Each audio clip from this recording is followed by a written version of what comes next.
නාට්‍යද? කවුද මේ? සර් මම ධනුෂ්ක කතා කරන්නේ ධනුෂ්ක. මට ඉතින් මේ සර්ලා හම්බ කරන් කන්න දෙන්නේ නැහැ කියලා ආරංචියක් ආවා. ඒක ඇත්තද? අමතර කරනවා නේ නාටි. ඔය අහලා තියෙනවද මම අහිංසක මිනිස්සුන්ට කරදරයක් කරනවා අහලා තියෙනවද? ප්‍රශ්නවලට ඔව්. එහෙම කරන්නේ.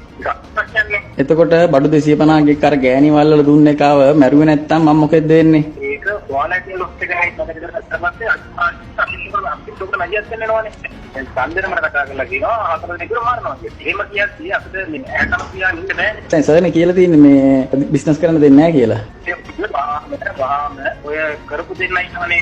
ඔව්. ඒ කට්ටියට බාර දෙන්න. හරි අපි අපරාධකාරයෝ කියන්නකෝ. සර්ලගේ දක්ෂතාවය තියෙනවනේ ඒක අල්ලගන්න. අපේ දක්ෂතාවය අපේ වැඩේ කරන එක සර්ලගේ දක්ෂතාවය ඕක රස්සාව. ඒතකොට ඒක ඉවරයි කියමුකෝ. ඊගින් දිගටම ඕක දැන් මේ ධනුෂ්කගේ බඩු බිස්නස් කරන්න දෙන්නේ නැහැ කියාගෙන එහෙම එන එක හරියද එතකොට? ඔයාලගේ බිස්නස් ප්‍රශ්න ඔයාලා විශ්ලේෂ ගත්තා නම් මේ විදිහට අපි මැදිහත් කරගන්න නැතුව අපිට ඔයාලගේ ප්‍රශ්න නැහැ. ඔයාලගේ දක්ෂතාවය තමයි ඔව්. ඉතිනේ කට්ටිය බලලා ඒවට අහු වෙන්නේ නැති වෙන්න බිස්නස් එක කරනවා. ඔව්. හරිද?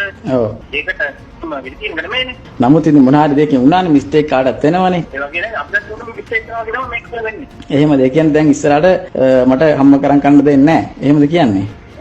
එහෙම නම් මොකද කියන්නේ? හරි හරි. එතකොට ඉතින් මගේ බඩේ පාරනේ. එතකොට මම නිකන් ඉදීද?